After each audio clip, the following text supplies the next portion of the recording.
Sí, mi, sí se ve. Ok, también me confirman si se está grabando, por favor.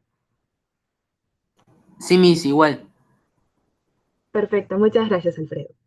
Entonces, vamos a Sí, iniciar con profesora. la clase. Muchas gracias, Carmen. Entonces, vamos a iniciar con la primera clase, que es sobre el sujeto de derecho. Para quienes han podido ir revisando el material o para quienes no, me gustaría poder romper el hielo con estas tres preguntas. La primera es, ¿qué entienden por sujeto de derecho? Y si es que alguna vez han escuchado este término antes. Quienes desean responder pueden alzar sus manos o también escribirlo por el chat si es que no cuenta con el micrófono ahora.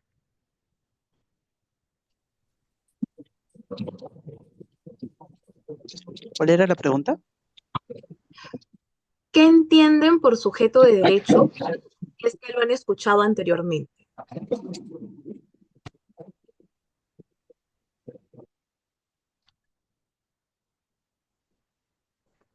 José, Buenas noches, profesora. Sujeto de derecho, me suena más como las leyes, como algún derecho que nosotros tenemos como persona o ciudadano. ok, muy bien, correcto. Eh, la siguiente pregunta, ¿alguien más le gustaría responder esa pregunta? Está muy bien lo que ha respondido su compañero. No sé si a alguien Mis, le gustaría complementarlo. Valeria. derecho también se podría decir como abogados. Ok, está, se ve este tema, por ejemplo, en la carrera de Derecho, pero no es exclusivo ser un sujeto de derecho para ser abogado, ¿no? ¿Mm? Miss, yo entiendo como derecho, obligación. Ok, muy bien, perfecto. Entonces pasamos a la siguiente pregunta. ¿Creen que todos los seres humanos tienen los mismos derechos desde el nacimiento? ¿Y por qué? Al principio sí, se puede responder. Sí, Shaddai. Ya, bueno, a mi opinión, claro.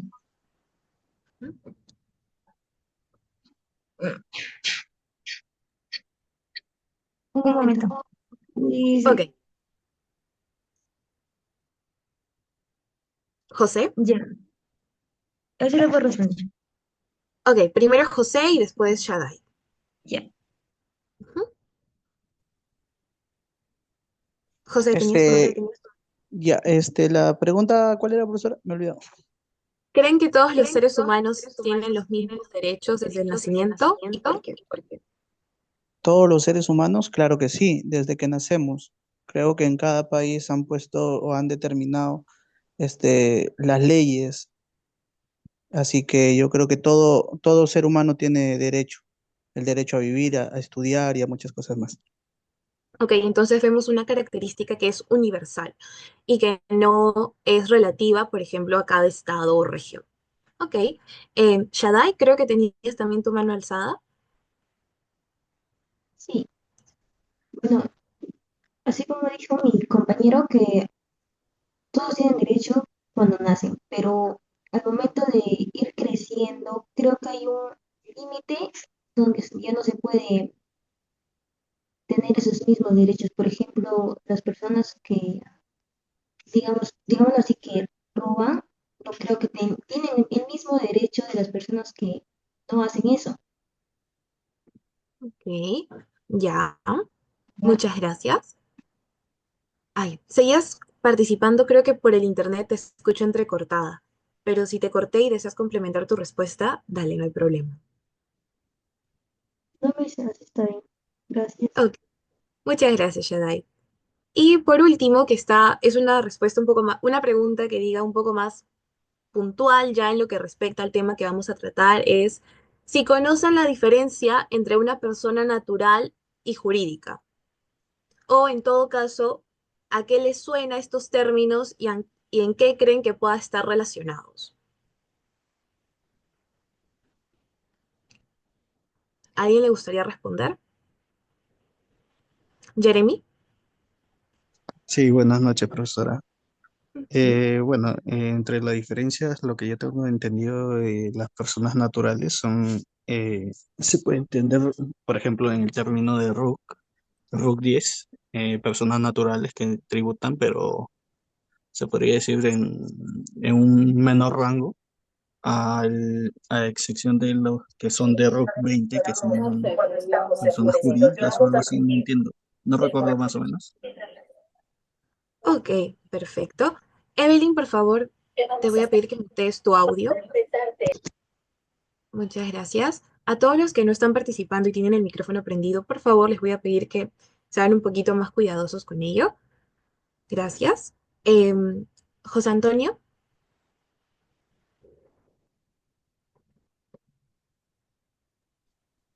Bueno, creo yo que la persona natural somos, creo que nosotros, como persona natural, y las jurídicas creo que son las que tienen un poco más de cargo, sin contar lo que es empresa o tener algo propio, ¿no? Si hablamos como persona, yo al parecer soy una persona natural, porque no estoy a cargo de alguna empresa o de algún puesto en la política o algo así. Creo yo que es así. ok, muchas gracias. Aldo, ¿Qué tal, mis? Buenas noches. ¿qué tal? Para mí creo que a la primera creo que se refiere a lo que es jurídica, a lo que es la capacidad de lo que es ser sujetos así sobre los derechos, obligaciones o procesos judiciales, tipo así. Y la segunda es como la judicial, creo que más como que más se refiere como a la capacidad de adquirir así tipo derechos o contraer obligaciones en generales. O también pueden ser parte de un proceso judicial, como, no sé, como un demandante, tipo así. Ok, ok, muchas gracias. Entonces, chicos, muchas gracias por sus participaciones. Me alegra mucho que estén activos y puedan estar respondiendo. Eh, entonces, les voy a pedir que por favor bajen sus manos porque vamos a volver a dar preguntas. Y bueno, muchos de ustedes han tenido respuestas muy acertadas y es que cuando hablamos de un sujeto de derecho, es aquella entidad eh, cuya conducta es regulada por la norma jurídica y sobre aquello donde la norma hace recaer los efectos jurídicos. Pero además también tiene una característica muy importante y es que reconoce la capacidad de poder adquirir derechos y poder contraer obligaciones, que son puntos que algunos de ustedes en sus participaciones iban comentando. Estos pueden ser, o al menos yo los divido en dos. Uno, los sujetos de derechos individuales, donde vamos a tener al concebido y la persona natural individual. Y por otro lado, los sujetos de derechos colectivos, donde está la persona jurídica y organizaciones de personas no inscritas. Por ende, su mismo nombre lo dice, una de las diferencias que teníamos en la pregunta anterior sobre cuál es la diferencia entre una persona natural y jurídica, si la persona natural está dentro de los sujetos de derecho individual, entendemos que somos nosotros, uno solo. Mientras que una persona jurídica, al estar dentro de los sujetos de derechos colectivos, entendemos que es más, dos o más. Veo que hay comentarios por el chat. A ver un momento. Ok. Entonces, al menos en lo que es el concepto, tenemos esta primera idea. Pero además, ¿dónde podemos encontrar todas estas conceptualizaciones, definiciones? Como bien sabrán, nosotros estamos bajo un estado y este estado tiene normas, tiene leyes y una de ellas es el Código Civil, donde éste reconoce las diversas categorías que existen del sujeto de derecho y sus implicancias en la vida real. Si me permiten darles un dato curioso, los códigos civiles, a diferencia de la Constitución, que es otro libro que hay en nuestro ordenamiento jurídico y que de hecho la Constitución es la mayor ley, la norma de normas, pese a ello, los códigos civiles en algunos estados han aparecido mucho antes que las constituciones. Y por ejemplo, en Francia, el Código Civil es mucho más importante que la Constitución. pero eso ya depende un poco de las culturas. Volviendo al tema, eh, podríamos decir entonces que el sujeto de derecho... Un momento, sus audios, por favor. Ya, ya los muteé. Gracias. Buenas noches. Entonces, con todo ello, podríamos decir que el sujeto de derecho es el centro de imputación de derechos y obligaciones que siempre está adscribible en última instancia a la vida humana. ¿Eso qué quiere decir? ¿Por qué nosotros tenemos derechos y obligaciones? Porque estas, en su esencia, están diseñadas para poder regular las interacciones humanas. Es por ello que no solo podemos hablar de derechos de nosotros como personas, sino también de obligaciones. Y estas obligaciones están vinculadas a nuestros roles civiles. Una vez entendido ello, podemos también comprender las clases de sujeto de derecho, siendo una de ellas el concebido, la persona natural, la persona jurídica y las organizaciones no inscritas. Antes de pasar a profundizar en cada uno de los tipos de sujetos de derecho, ¿hay alguna duda, alguna consulta?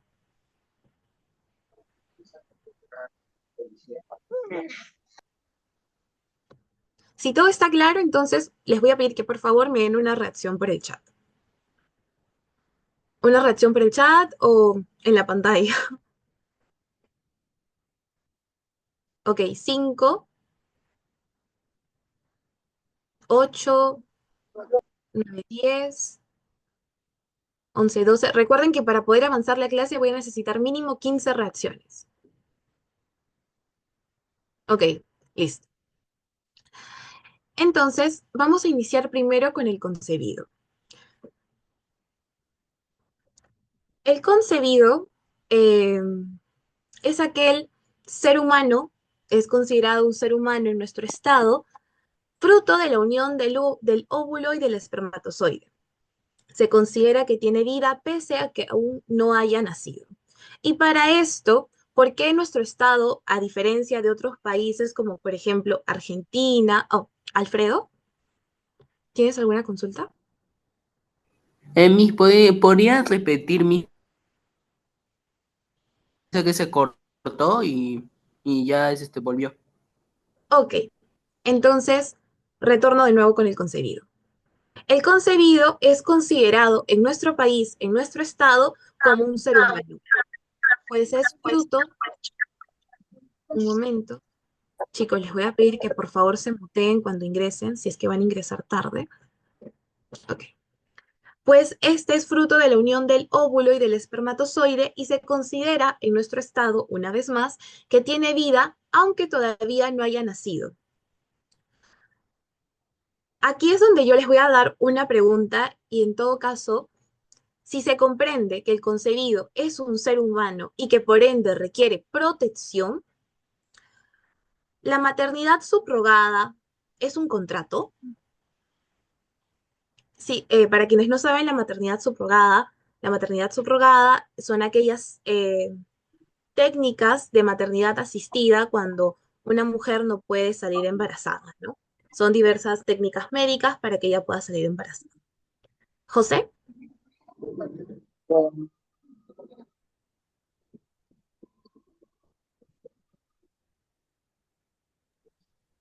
Se me fue la idea, profesor, un rato. ¿Puede repetir la ok, pregunta? claro. Si yo les he comentado, en primer lugar, que el concebido es considerado un ser humano, pese a que aún no haya nacido, y que por ende de derechos y obligaciones, tus audios, por favor, Abelardo. Entonces, la maternidad subrogada podría ser considerada un contrato. Entiéndase maternidad subrogada cuando las mujeres no pueden salir embarazadas y deben recurrir a técnicas de maternidad, ¿no? Asistida, a médicos. Ya, yo creo que podría ser un contrato siempre y cuando, vayas a una clínica y contrates el servicio de ayuda, ¿no? Pero Ok, si es, mediante tu naturaleza o buscas algún tic, de repente no. Ok. Este es un debate en el mundo jurídico muy recurrente. ¿Y por qué se los menciono? Porque en nuestra jurisdicción, en nuestro país, se han basado en lo que es la teoría de la fecundación. Entiéndase la teoría de la fecundación, donde la vida inicia con la fecundación del óvulo por parte del espermatozoide. Cuando yo les hice la pregunta si la maternidad subrogada podría ser considerada un contrato, habían estas posturas que decían que no, que era imposible considerarlo así, que en todo caso sería ilegal, porque ¿qué pasaría entonces con todos los óvulos, con todos los espermatozoides desechados, ¿no? Si comprendemos que hay inicio de vida desde antes del nacimiento.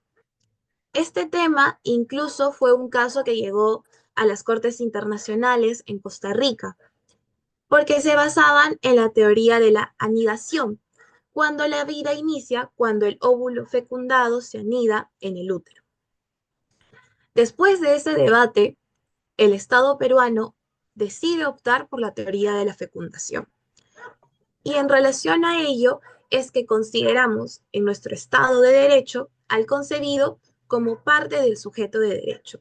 Es así que es un sujeto privilegiado que tiene tanto derechos, ¿no?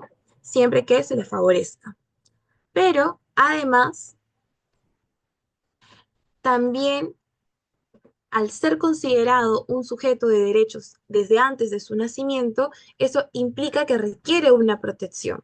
Por ende, prácticas como el aborto en nuestra jurisdicción es considerada un delito.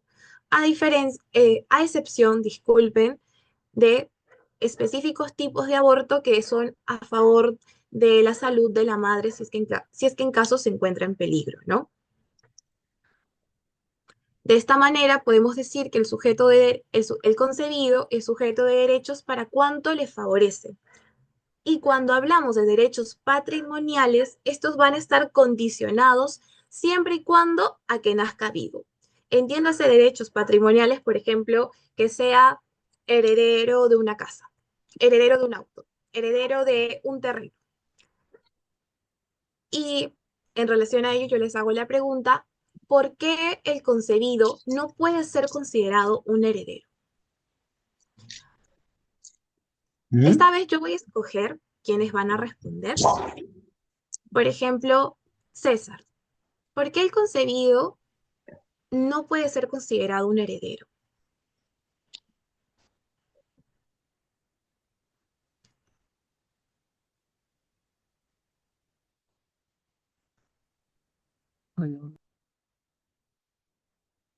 Ok. Siguiente. A ver, Fiorella Escobar.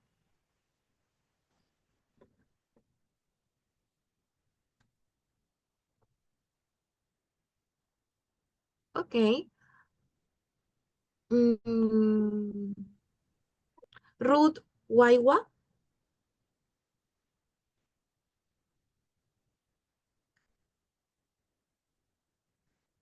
Ok. El concebido no puede ser considerado un heredero porque los requisitos para ser un heredero, uno, es una partida de nacimiento que demuestre una relación entre el heredero, el supuesto heredero, y la persona de la que va a heredar, cosa que el concebido aún no tiene. Por lo tanto, en un proceso declaratorio de herederos, teóricamente no podría ser considerado. Es por ello que todos los derechos patrimoniales van a ser de este futuro ser, de este futuro niño, siempre y cuando haya nacido, no desde antes. No se pueden asegurar los derechos patrimoniales en un concebido antes de su nacimiento. Eso es ilegal. Y por otro lado, pasamos a la segunda clasificación, que es el de las personas naturales. La persona natural, como ya lo veníamos diciendo minutos atrás, somos todos nosotros. Es la persona humana, según el artículo 1 de nuestro Código Civil. Es un ser humano individual con atributos. Y dentro de estos atributos vamos a tener, uno, la situación de Estado. ¿Qué entendemos por situación de Estado?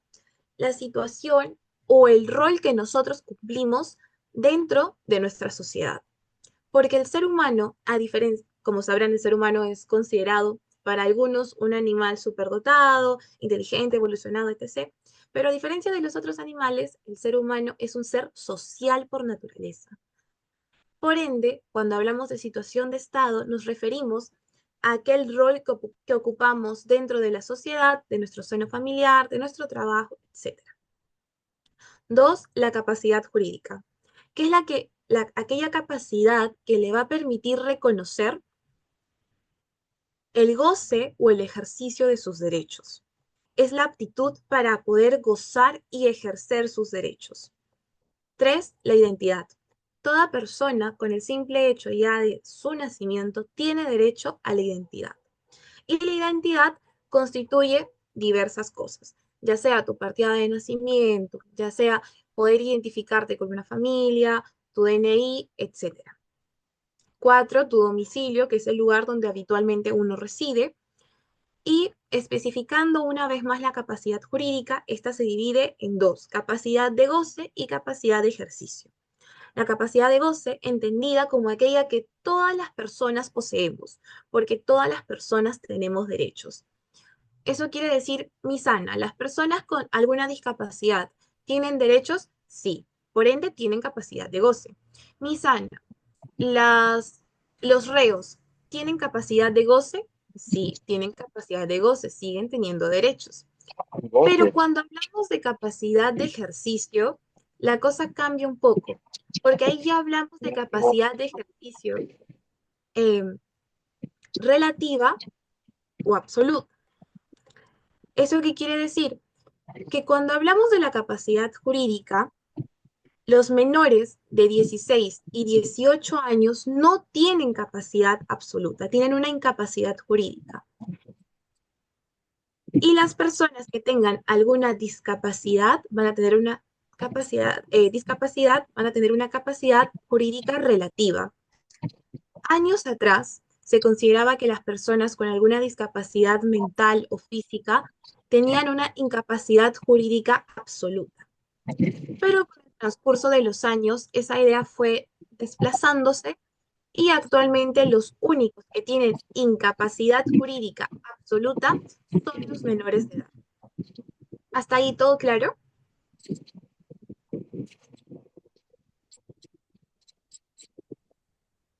Miss, buenas Es- noches. Buenas noches. Miss, tengo una consulta. Sí, claro, dime. Miss, ¿qué pasaría que, digamos, no te quieren darte el derecho de identidad? Como que no te quieren darte tu DNI o el acta de nacimiento. Ok.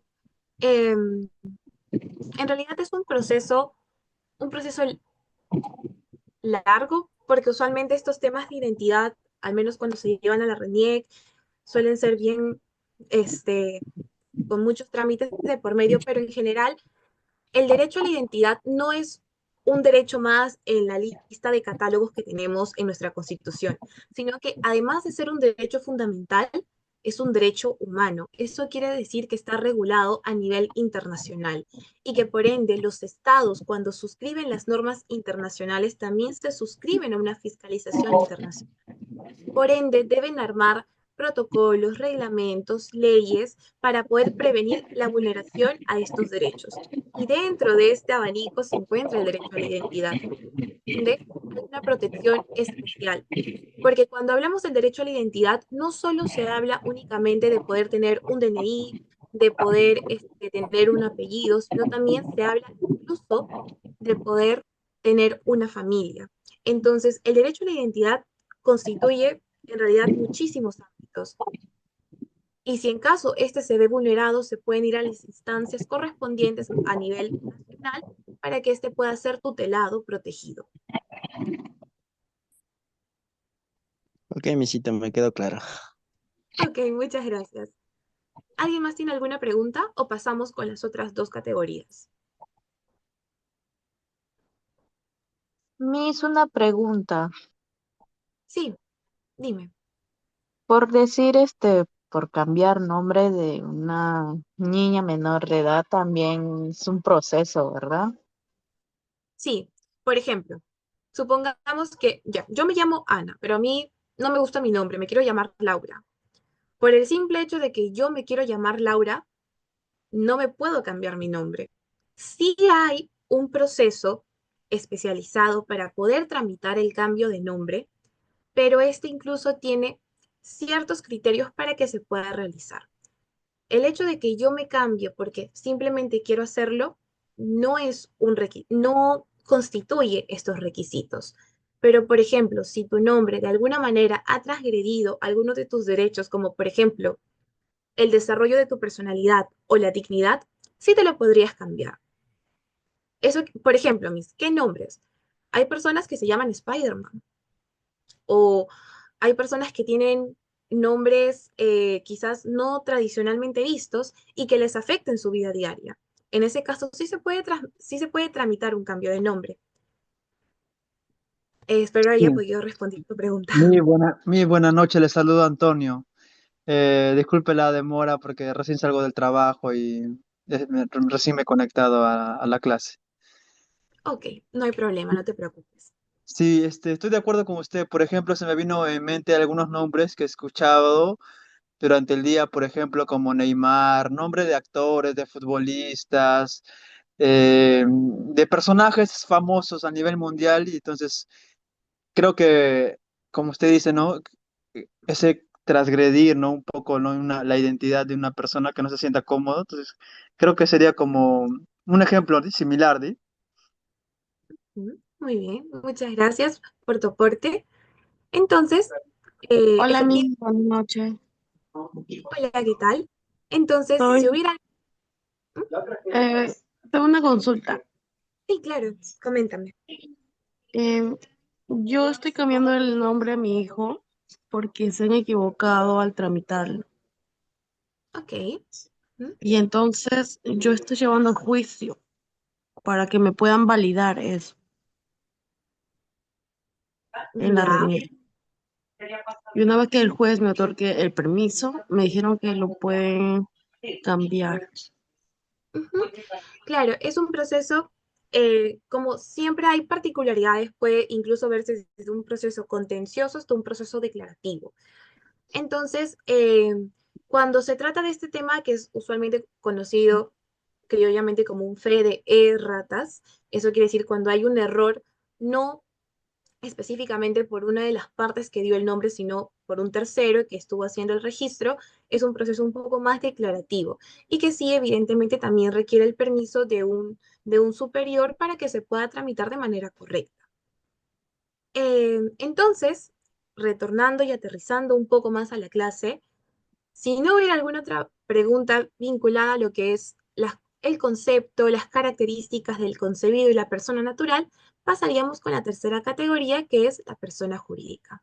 Antes de pasar con ello, quiero agradecer a todos por sus participaciones, las valoro y es todo también ahí leyendo el chat. Hay muy buenas participaciones, entonces espero la clase pueda seguir así. En lo que respecta a la persona jurídica, es aquella organización de personas unidas para el logro de un fin común. Un momento, les voy a pedir que por favor apaguen sus micrófonos. Ya, listo. Es aquella organización de personas que se van a unir para poder alcanzar lo que es un fin común. Estas se van a caracterizar porque cuentan con un formalismo necesario para que sean considerados como personas jurídicas, y es que estén inscritas en los registros públicos, lo cual les va a permitir que estén conforme al derecho y las disposiciones legales que éste tiene. Cuando hablamos de una persona jurídica, como lo mencionaron al inicio de la clase, es común pensar, por ejemplo, en empresas o instituciones, lo cual no está mal, han acertado súper bien. Pero también, cuando hablamos de personas jurídicas, incluso podemos hablar de ONGs, podemos hablar de universidades, podemos hablar de colegios, podemos hablar de asociaciones. Entonces, aquí lo importante es entender que una persona jurídica, número uno, son personas que se agrupan con el objetivo de tener un fin común, es satisfacer las necesidades de sus socios. Por ejemplo, en una asociación de vivienda. Debe satisfacer las necesidades de la vivienda, ¿no?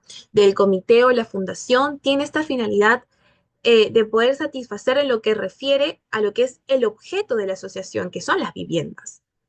Pero cuando hablamos de una ONG, su fin es altruista. No a diferencia de una asociación de vivienda, no busca generar dinero con un fin lucrativo, sino, su mismo nombre lo dice, altruista, ayudar. Entonces, aquí hacemos un pequeño paréntesis para comprender que no todas las personas jurídicas son iguales. Algunas son personas lucrativas que redistribuyen las ganancias, pero hay otras que son no lucrativas y está rotundamente prohibido distribuir estas ganancias y utilidades. Y ojo aquí, una actividad económica es distinta a la finalidad lucrativa. Cuando dicen que las universidades son sin fines de lucro, es porque ellos se basan en una actividad económica. Hay universidades particulares que dicen, somos sin fines de lucro. Y a veces uno dice, no, si son sin fines de lucro, entonces, ¿por qué debo pagar mi boleta? ¿O por qué me suben la boleta? Eso es porque su actividad económica les va a permitir sostenerse, poder seguir generando y acercarse al fin del objeto de la persona jurídica, que en este caso es conservar las instalaciones para que puedan aprender, etcétera, ¿no? Pero cuando hablamos de una empresa, una persona jurídica, por ejemplo, Metro, obviamente su finalidad es lucrativa, es poder vender los productos. Entonces, con ello, entendemos que es una entidad abstracta creada por personas para un fin común, como empresas, asociaciones, ONGs, universidades, colegios, asociaciones, etcétera, y van a tener de características que son entidades abstractas, su existencia es ideal, porque una persona jurídica no tiene una existencia física como una persona natural, como un ser humano, sino que es una creación del derecho. Es decir, existe en términos legales y documentales. Miss, pero yo veo que Metro tiene como 20.000 sedes en Lima. Ya, pero la persona jurídica no es el local, ese es su patrimonio.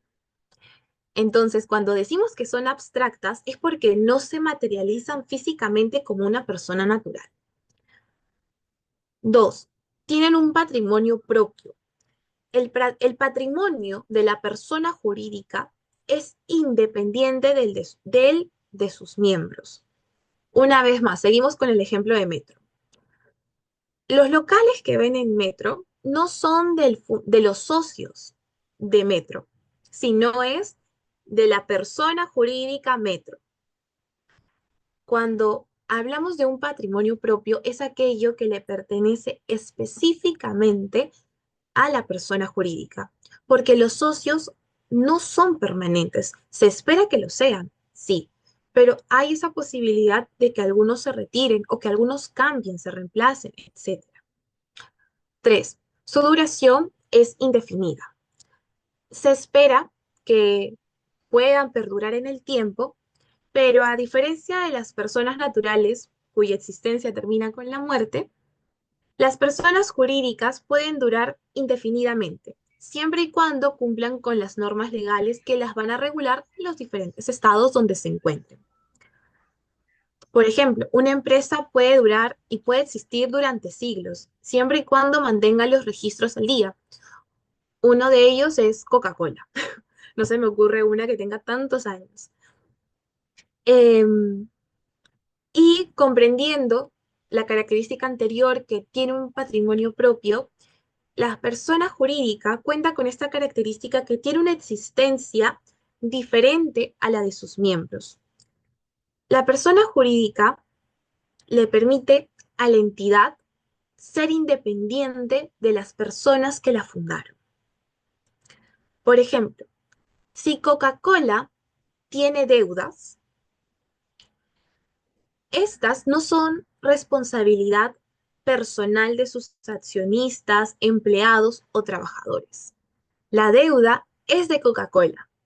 ¿Va a repercutir en su equipo de trabajo? Probablemente, sí, Pero si Coca-Cola debe $1 millón, ese $1 millón no es la deuda del trabajador o del empleador, sino de la persona jurídica. Entonces, las ganancias, las deudas como tal, van a recrear una vez más en la persona jurídica. Y esto es porque la ley les reconoce personalidad. La personalidad jurídica es otorgada por la ley al momento en que ellos cumplen estos requisitos formales. Por ello, es tan importante que puedan comprender que una persona jurídica se constituye cuando ya se registra o bueno, se inscribe en los registros públicos. ¿Ok? Porque si no estuviera inscrita en los registros públicos, sería una organización no inscrita. Hasta ahí, ¿hay alguna pregunta?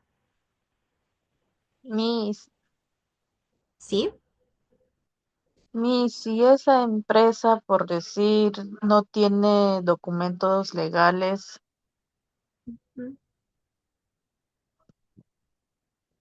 ¿Qué es lo que sucede? Ok, si esa empresa no tiene los documentos legales o no está inscrita en los registros públicos, entonces podría ser incluso considerada como una organización no inscrita. ¿Por qué? Porque se puede comprender que esta agrupación está conformada por dos personas o más, todos persiguen un mismo objetivo, generan actividades para poder hacerlo, pero ¿cuál es lo que les falta? Esta inscripción formal. Y es por ello que el derecho es consciente de esto. El derecho peruano es consciente de la informalidad y es por ello que considera a las organizaciones no inscritas como parte de los sujetos de derecho. Eh, y esto va a generar ciertas limitaciones que lo vamos a ver más adelante. José, Profesora, una consulta. Cuando dijo de la marca Coca-Cola y que debe, digamos, 10 millones, ¿la marca ya. en sí ya se vuelve una persona jurídica o el que le escribió es el dueño total, ya que no son los socios, los trabajadores? Ok. Por ejemplo, o sea, la deuda no es del dueño y la deuda no es de los socios, la deuda es de la persona jurídica de Coca-Cola. Ahora, ¿esto puede repercutir en los dueños, en los socios? ¿De la empresa, Evidentemente. señorita? Puede, sí, puede repercutir, porque al final, por ejemplo, cuando hablamos de una empresa como Coca-Cola, repercuta porque Coca-Cola tiene fines lucrativos. Entonces, evidentemente, sino que tienen socios. Bueno, en el supuesto de que Coca-Cola tenga socios o dueños, equivalente al término, va a repercutir, pero la deuda sigue siendo de Coca-Cola. ¿Por qué repercute entonces en los dueños, en los socios, en el otro equipo de trabajo? Porque tiene fines lucrativos. Entonces, cuando una empresa está a punto de quebrar, tiene que generar mil y una estrategias para no hacerlo, ¿no? Esto es cuando la persona jurídica genera fines lucrativos. Pero una vez más, recuerden que las personas jurídicas no solo son empresas, sino también son ONGs, son asociaciones que tienen fines altruistas. Y en este caso, ellos no pueden generar deudas de esta magnitud como Coca-Cola porque su fin no es generar actividad económica lucrativa. Ujú. ¿Hay alguna otra consulta, alguna otra pregunta antes de poder pasar a la última clasificación? Tranquilo, que yo te llevo ahora. Te voy a llevar muchísimo cuidado. Tengo que cuidar este juego de... Micrófonos, por favor. Señorita, buenas noches. Hola, Josué. Sí, Señorita, buenas noches. Tengo una duda. A ver, cuéntame. estuve explicando. eh, bueno, en realidad a mí me explicaron de otra forma, no sé si está bien. Un profesional me había A ver. comentado de que cuando forman una empresa, Ujú. está pues no el presidente, el socio y esto cuando forman la empresa, ¿no? Y en caso de que haya deuda, Entonces no son afectados los socios, sino la empresa. O sea, si hay deuda o algún daño o beneficio, es afectado a la empresa, no los dueños. Hay un embargo, entonces es afectado a la empresa, no los dueños. Eso me explicaron. Entonces quería, Ujú. pues, si está bien o está mal eso. Claro, lo que pasa es que, una vez más, ¿no? Yo les he dado el ejemplo de Coca-Cola, ¿no? Pero lo que tú me mencionas, y es que cuando hablamos de una persona jurídica, es importante comprender que hay muchísimos tipos de personas jurídicas. Cuando hablamos incluso de que hay un presidente, luego están sus socios, hay un comité, etcétera, entonces ya hablamos de un tipo de persona jurídica. Por ejemplo, en las asociaciones, para poder constituir su formación, incluso es un proceso no solo como el que yo les he mencionado, que es necesario el registros públicos, no, sino que hay un proceso incluso más extensivo que es el poder generar una asamblea, poder generar un estatuto, etc., etc. Entonces, dependiendo frente a qué tipo de persona jurídica nos encontramos, es también incluso poder determinar cómo afecta, cómo repercuta las consecuencias económicas que pueden tener por sus fines lucrativos, ¿no? Entonces, yo no digo que lo que te han explicado puede estar mal, sino de que para poder, una vez más, continuar con esta conversación, deberíamos especificar frente a qué tipo de persona jurídica nos encontramos. Porque, por ejemplo, si eso se menciona en el estatuto, entonces, claro, no habría alguna pérdida económica personalísima a los socios. Y una vez más, como les volví a explicar, las deudas de las personas jurídicas siempre van a ser de la persona jurídica. No debería por qué asumir esta deuda el socio, el dueño, el comité, el empleador, el trabajador. Claro, eso es lo que yo les he estado comentando, que el deudor y el afectado es la persona jurídica. ¿Por qué? Por esta característica personal que tiene. Esta característica personal que adquiere la persona jurídica se constituye una vez es inscrita en los registros públicos. Ujú.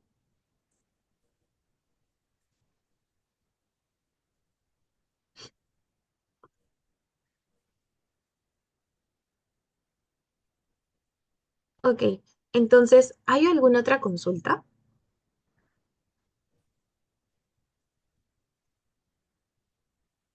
¿No? Ok, ok, muchas gracias por la confirmación. Y por último, iríamos con lo que son las organizaciones no inscritas. Justo una de sus compañeras había mencionado, ¿y qué sucede si no están inscritos en los registros públicos? En todo caso, pasaría a ser una organización de personas no inscritas. Estas organizaciones no han cumplido con el paso legal, con este formalismo que es la inscripción en los registros públicos para obtener esta personalidad jurídica, ¿no? Em, ok, muchas gracias, Valeria.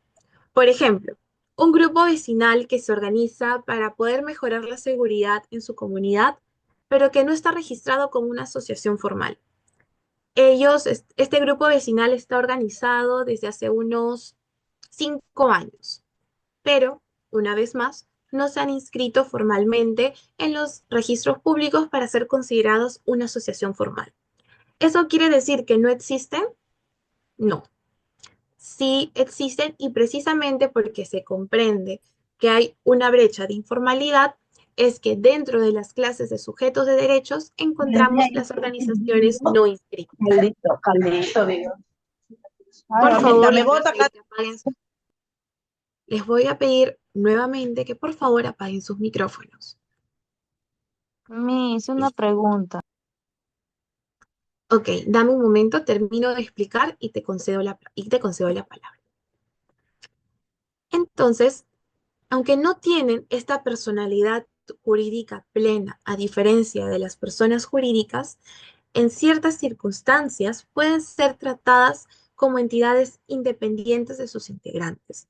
Esto incluye, por ejemplo, la capacidad de poder celebrar acuerdos o incluso ser parte de un proceso legal. Pero la falta de formalidad implica que en muchos casos la responsabilidad de las acciones recae directamente en los miembros, ya que no hay una separación patrimonial. Em, entonces, si bien es cierto, como les mencionaba, comprendiendo de que hay estos factores externos como, siguiendo, ¿no? La unidad vecinal, el ejemplo de la unidad vecinal que les daba.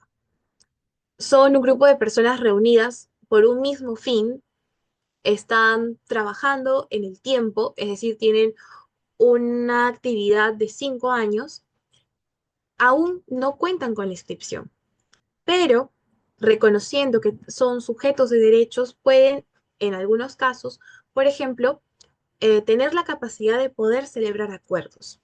Pero por esta misma falta de formalidad implica que en algunos casos, si hay alguna deuda o alguna responsabilidad sobre las acciones económicas patrimoniales, estas pueden recaer directamente en los miembros, ya que no hay una separación patrimonial y no se ha dado esta personalidad jurídica como tal a la organización.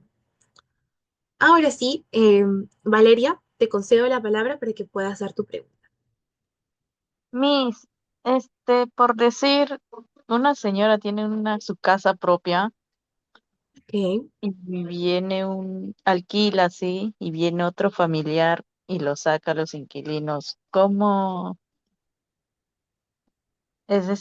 ilegal o ¿Cómo procedería? claro? Ok, para esto las casas también tienen que estar inscritas en los registros. ¿Por qué? Porque forman parte de un patrimonio, es un patrimonio inmueble. Entonces, me has hecho acordar, por ejemplo, a que unos amigos por Año Nuevo quisieron alquilar una casa de playa y realizaron los pagos, todo a la persona que supuestamente era el dueño de la casa. Llega el 31 a las 12 de la tarde y lamentablemente la persona desapareció, no les respondió. Recién ellos ahí, cuando el señor desaparece, es que deciden buscar el titular de la persona eh, en el cual recae la propiedad del inmueble, de la casa de playa, y no era el señor. Entonces, si ustedes, por ejemplo, en algún momento desean alquilar una casa, no un departamento, un condominio, porque, por ejemplo, ahí los términos legales o al menos los papeleos están más a su disposición, pero si, por ejemplo, quieren alquilar una casa, siempre tomen en cuenta poder buscar en los registros públicos en base a quién está el nombre de la casa, para que no pueda suceder estos temas de que los retiren de sus instalaciones, ¿no? No sé si respondí a tu pregunta, espero que sí. Gracias, Miss. Ok. Por otro lado, hay una pregunta en el chat que dice, si una empresa no está escrita, los trabajadores no contarían con los beneficios que les corresponde. Y es que si una empresa no está inscrita, los trabajadores automáticamente no cuentan con los beneficios legales. Pero la relación laboral sigue siendo válida y puede ser reclamada judicialmente. En el Perú, más del 70% aproximadamente son personas que trabajan en la informalidad. Eso quiere decir que no tienen a la mano o es un poco más complicado poder hacer valer sus derechos laborales. ¿Por qué? Porque, por ejemplo, eh, el hecho de que tú trabajes tus 8 horas al día, que tengas esta remuneración, etcétera, ¿no? Y estas características que permiten identificar, oye, estoy frente a un trabajo pero mi empresa no está, o la empresa en la que trabajo no está inscrita, eso no quiere decir que lo que tú no estás haciendo no es un trabajo. Por este principio de supremacía de la realidad, que es un principio que se utiliza en el derecho laboral, se puede apelar a que la relación laboral es válida, que existe, y que si en caso se haya transgredido alguno de los derechos laborales de los trabajadores, esta pueda ser reclamada judicialmente. Una vez más, el proceso es más complicado, sí, porque la empresa no está inscrita, pero por este principio de supremacía de la realidad es que se puede a ser factible, ¿no? O se puede ver como una opción. Entonces, creo que de la pregunta fue Giancarlos. Espero haberla podido responder. Entonces, ¿hay alguna otra duda, alguna consulta al respecto? ¿O alguna parte que les gustaría que vuelva a profundizar?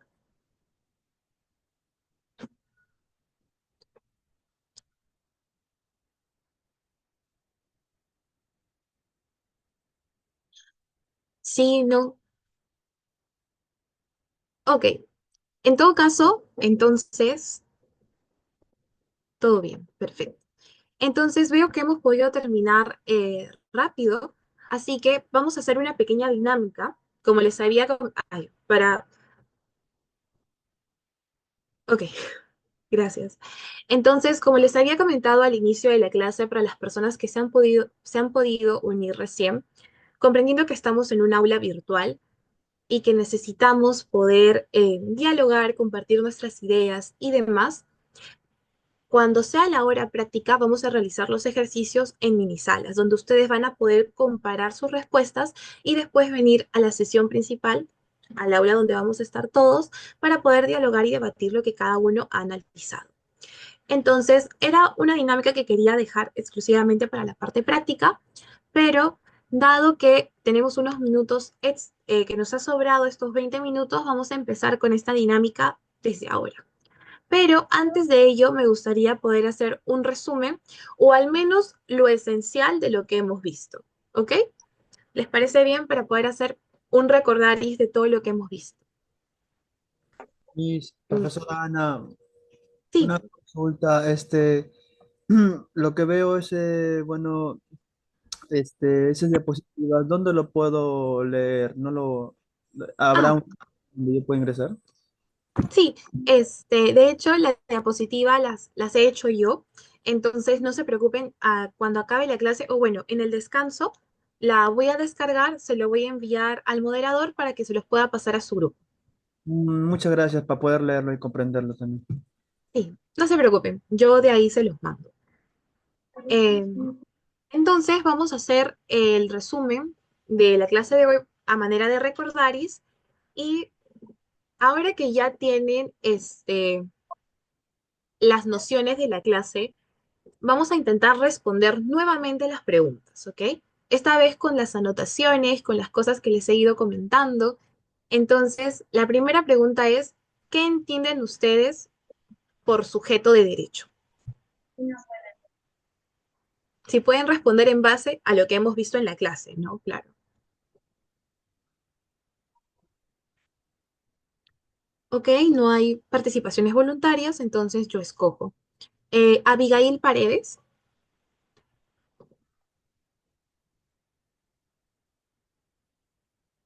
Ok, no está. Buenas Mer- noches, Miss.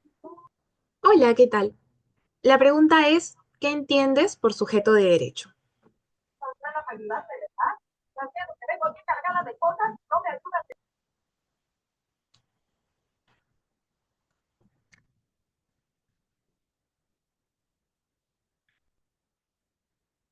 Ok, no te preocupes, pasamos a la siguiente entonces.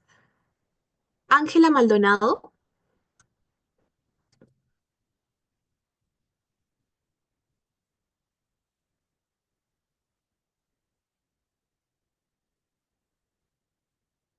Ok. Jean Paul Jiménez. Ok. Ruth, te concedo la palabra. Mis buenas noches. El sujeto de derecho puede ser una persona o un grupo de personas que tienen capacidad para tener derechos o obligaciones. Ujú. Muy bien, muchas gracias, Ruth, está perfecto. Ok, entonces, bueno, la segunda pregunta creo que está súper claro. Todos tenemos los mismos derechos desde el nacimiento.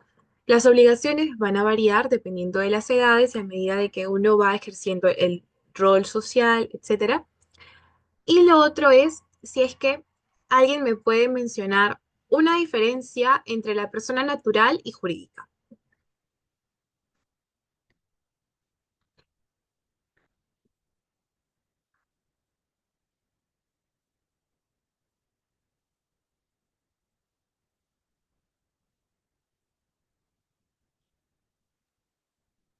¿Ok? ¿No hay voluntarios? Mi, Yo escojo. las personas jurídicas somos las que están escritas en registros públicos. ¿Cuál? La persona jurídica.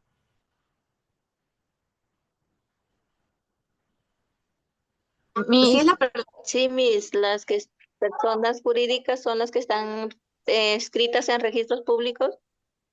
Muy bien, Carmen, muchas gracias. ¿Me podrías dar el ejemplo de alguna persona jurídica? Cualquiera que se te venga a la mente. Las empresas, las asociaciones. Ujú, muy bien, listo. Muchas gracias, Carmen. Em, a ver, por el chat. Sunat, ok, muy bien.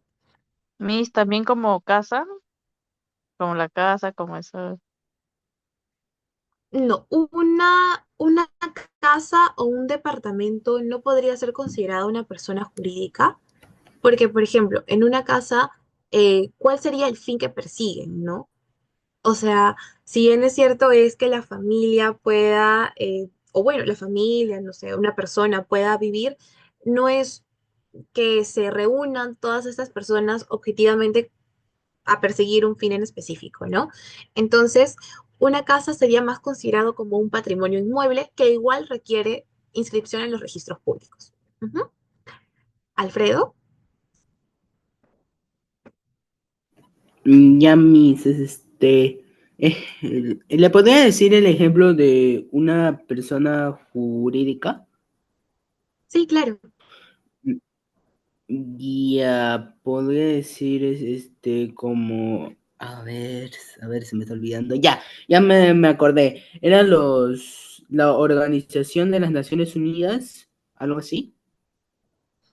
Ok, es una organización altruista que no persigue una finalidad lucrativa. Muy bien. Ujú. Yo les tengo otra pregunta. ¿Los animales son considerados sujeto de derecho? Por ejemplo, tu mascota, con la que llevas viviendo 7 años, 4 años, ¿podría ser considerado un sujeto de derecho, José? Sí, sí, Sí, todo animal tiene derecho. Más bien todavía hay una organización que se está encargando de que los derechos de los animalitos sean que sean más vistos, ¿no? Y que por ello también ahora hay más leyes que prohíben el abuso animal y muchas cosas más. Ok. ¿Alguien más? No la escuché, mis. ¿Los animales podrían ser considerados sujetos de derechos? Eh, podrías parecer Sí, que mis. ahorita sobre todo para su bienestar y protección de su hábitat. Ok, muy bien. Entonces, acá yo les debo decir de que los animales no son sujetos de derechos. Miss, ¿cómo va a decir eso? No son sujetos de derecho. Eso no los exime a que no tengan derechos. Los animales son objetos de derecho, lo cual les permite precisamente que tengan protección y que se pueda de alguna manera u otra tutelar y respetar su integridad. Porque justo como lo mencionaba uno de sus compañeros, hay muchas organizaciones, personas jurídicas, que defienden esta protección a los animales. No se preocupen, yo opino también que incluso los animales deberían ser considerados como seres vivos con derechos. Pero retornemos un pasito atrás. Habíamos dicho que los sujetos de derechos son aquellos que tienen tanto derechos como obligaciones. Entonces, ¿cuál sería la obligación de este perrito, de tu mascota? ¿No hacer sus necesidades dentro de la casa? o no romper las medias, cuidar la casa, ok. Entonces, precisamente por estos puntos es que los animales no son considerados como sujetos de derechos, sino como objetos de derechos.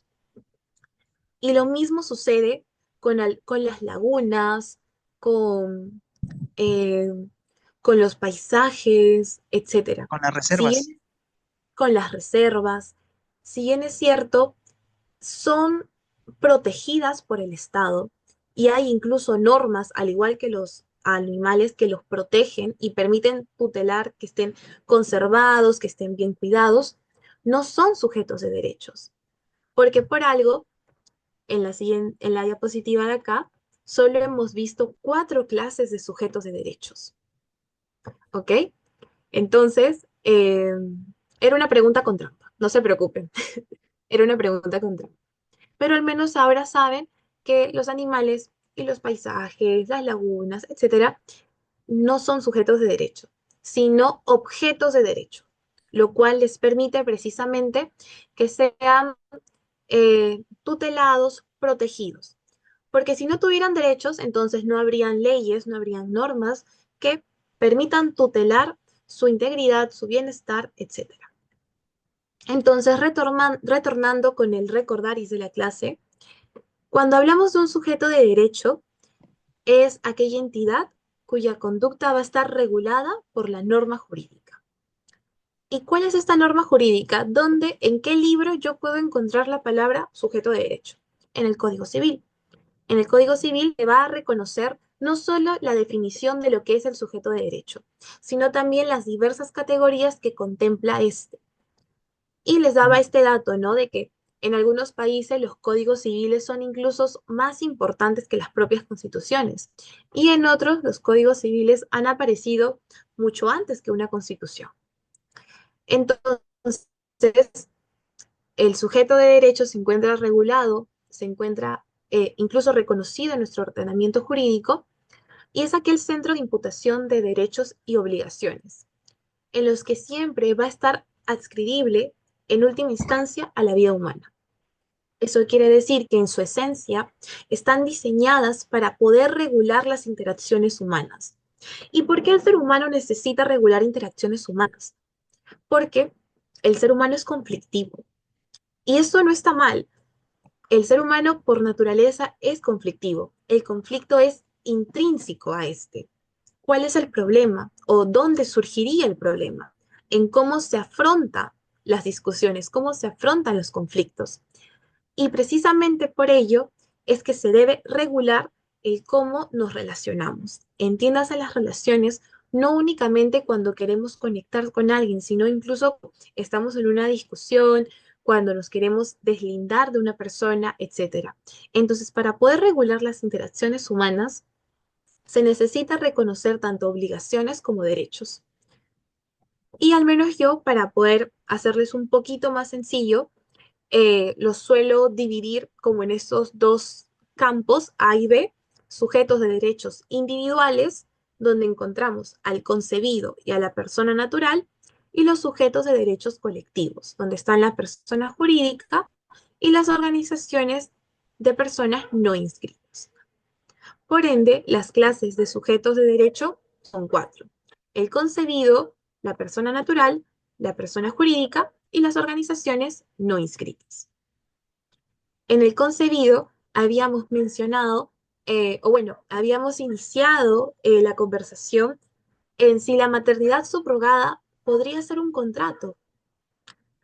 Y esta pregunta fue porque hay 2 teorías que marcan lo que es el inicio de la vida. Una es la teoría de la fecundación y la otra es la teoría de la anidación.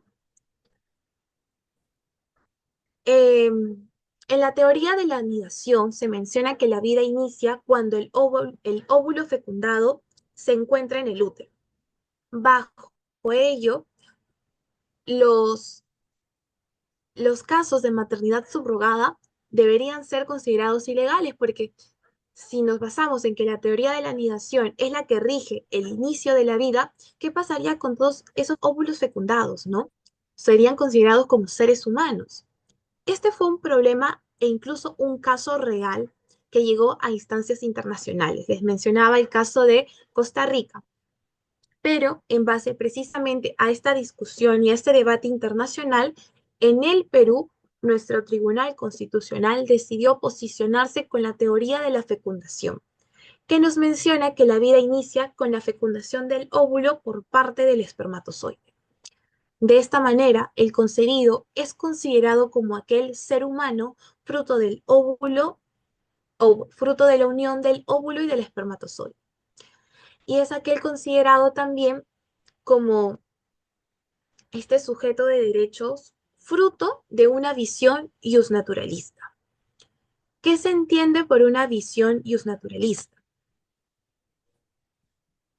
Muchos de ustedes, por ejemplo, cuando les pregunté sobre si los animales deberían ser considerados sujetos de derechos, decían que sí, porque son seres vivos, porque nos encariñamos con ellos, porque sienten, etcétera, ¿no? Y esas visiones, esas formas de pensar que tenemos, es porque estamos siendo guiados por una visión iusnaturalista, que sostiene que el derecho debe valerse no únicamente por lo que el legislador diga, sino por los valores como la justicia, la bondad, etcétera, ¿no? La solidaridad. Entonces, comprendiendo esta visión naturalista, incluso es que se reconoce al concebido como un ser humano y que por ende requiere una tutela. Entiéndase tutela como protección. ¿Y cómo se protege al concebido? Por medio de, eh, por medio de no legalizar el aborto, porque el aborto acabaría con la vida del concebido. El Código Civil peruano tutela que el aún no nacido, por el hecho de ser considerado independiente al cuerpo de la persona gestante, tiene derecho y protección de la ley. Y luego hablábamos también de que el concebido es sujeto de derechos para cuanto le favorezca, mientras que sus derechos patrimoniales van a estar condicionados a que nazca vivo. Y es que, ¿por qué un concebido no puede ser considerado heredero? Porque para que tú seas considerado heredero, dentro de los requisitos está una partida de nacimiento que demuestre la relación del posible heredero con la persona de la que va a heredar. Y por ende, en teoría, el concebido no podría ser considerado un heredero y se condiciona a que nazca vivo. Señorita, eso es hasta que cumple 18 años, ¿verdad? No, en realidad los herederos incluso pueden ser considerados siendo menores de edad. Ujú. Pero, Ah, por ejemplo, si hay un monto de dinero, supongamos, ¿no? En el caso de una familia, etc., fallece el papá, ¿no? El menor, su hijo, el menor de 8 años, él no puede administrar esa suma de dinero que se le ha heredado. Entonces, quien lo administra sería la madre, si en caso no puede ella, sería los familiares que están en la línea consanguínea. Ujú. Y Y Sana, bueno, luego, ¿sí? una consulta, con lo que se refiere de la persona, el ejemplo que hizo de persona natural, si los animales se podía denominar como persona natural, le digo, entonces usted se refería que una persona natural es una persona que más o menos tiene obligaciones al momento así como pagar impuestos, por ejemplo, los arbitrios. Eso sería una persona natural, jurídica. Sería, las personas jurídicas tienen otro tipo de obligaciones, también los impuestos, ¿no? Pero, por ejemplo, en una persona natural, como usted menciona, sí, una de esas obligaciones podría ser ello, porque recordemos que las personas naturales somos el ser humano como tal, el ser humano individual, y el ser humano tiene distintas obligaciones, ¿no? Cuando uno ya tiene o alcanza esta mayoría de edad, uno de ellos es los que mencionaba su compañero Antonio. Muchas gracias por el comentario. Me permite justo pasar a la siguiente, que es la persona natural, y es que el ser humano, comprendiendo que es individual, contiene atributos como la capacidad jurídica, que es aquella de goce y de ejercicio todas las personas tenemos capacidad de goce, sean menores de edad, tengan alguna discapacidad, etcétera. Todos tenemos la capacidad de goce que nos permite reconocer y disfrutar nuestros derechos. Pero la capacidad de ejercicio es distinta, pues aquellas solo van a ser aquellos incapaces jurídicos absolutos, los menores de edad, los menores de 18 años.